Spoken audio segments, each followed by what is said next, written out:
So any questions from you guys? That's a lot to chew on. I can say one thing, if it doesn't work out, you could be definitely a motivational speaker. Well, that's part of it. That's sharing that, sharing the path that I've done, and it's energized me so much. And there's so many people I talk to about how I've gotten to where I am and my process. Yeah, go ahead. What will you do if if you come to a point where you don't know what the next, or like a block? You know what? Read. I read like crazy. I love reading. And you know what? And just find things to challenge. Just argue with people. I know it sounds really bad, but but literally, ask why. Why is the best question ever, right? Oh, that's your goal. Why? Why just brings out so much more, and it sparks imagination. And I've always been a very creative person, but I think that just by making it a point to challenge everything and ask the why and challenge the status quo, I don't ever think you can have a block.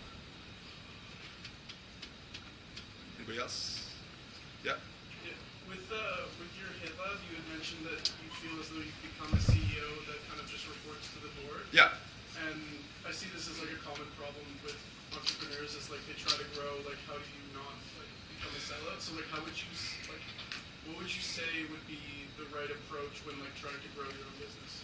So I think that there's there's two types of people. There's producers and there's executors, right? There's the producers that are the ones that set the vision, that are the creative ones that fund the company, and you have executors, which are the engineers of the world that execute a strategy, right? And my answer to that would be I looked at my situation and I tried to adjust it towards staying a producer, and I can do that by helping startups. And by helping startups, I never become the CEO, but I could be there at the beginning, and I could give them every tool that they need to get to where they need to go. And if they don't, well,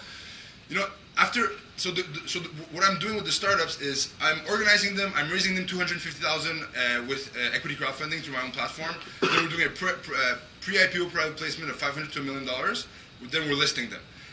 We're listing them with a backlog of news and product releases. If after that, they probably have a year of runway until being public kills them if they don't produce anything. But if I focus on this part, I'm going to be happy as a producer. I hope that answers your question. Yep.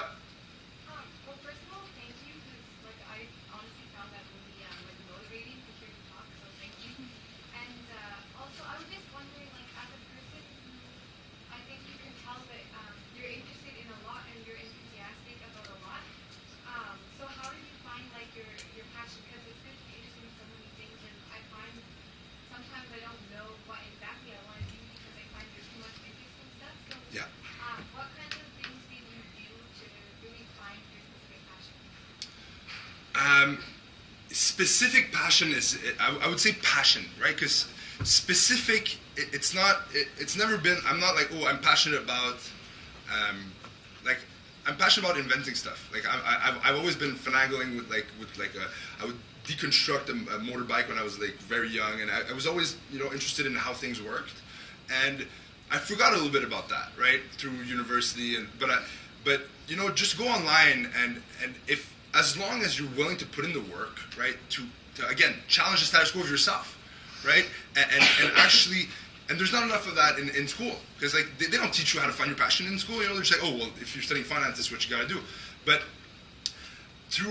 especially throughout the last 2 years, I found that there's so much resources online that if you're interested and to grow as a person, to find out who you are, the tools are there. Like how to find your passion. Spend an hour on that, and that'll be. Actually, I would urge all of you to do that.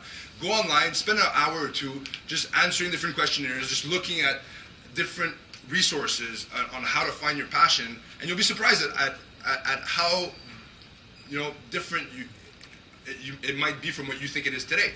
And there's Jim Carrey did a great commencement address on that, where he was like, you might fail at doing something you don't like doing. So you might decide to be in finance, to be an accountant, and then get fired from your job. You might fail at that. So at least fail at something that you're passionate about if you're going to do anything in life, right? So definitely spend some time on I'm not the one who's going to give it to you. I can tell you a bit of the exercise what to do, but you know, the most important tools you're going to identify are the tools that you use and that you're passionate about using and that you can use every day. Because there's no point of having a tool if you don't use it, right? So find the tools that work for you and use them as much as you can. Anybody else? Yeah. Thank you. And it's something that I want to argue with you. Is you said you always search for new things and like invest to new things, not go to school and do something different than others. But do you think it's very important to learn from other people, like from the previous person's experience? 100%. Like here, 100%. what we are doing. Oh, 100%. I mean, the fact that you're all here is a great sign, is a great start. And actually, I skipped this on my notes. But I was going to say that, I got too excited, I guess. You know, I was going to say that a great tool is definitely mentors. You know, if you find people in your life that inspire you, that have been down the beaten path of where you want to go, and, you know, you'll be surprised at how receptive these people might be. You know, I always thought, oh, these people are going to be too busy for me, you know, they don't have time, like they're so successful, blah, blah, blah. But the people that are at that level, you know, were in our shoes at one point, you know, we're in your shoes at one point. And they would have appreciated so much to have that resource. And if you, again, you know, get rid of that fear and ask, and you'll be surprised at what happens. So yes, very important. I think it can also avoid like potential failure. It can avoid some. Yeah, no, definitely, yeah, exactly. So I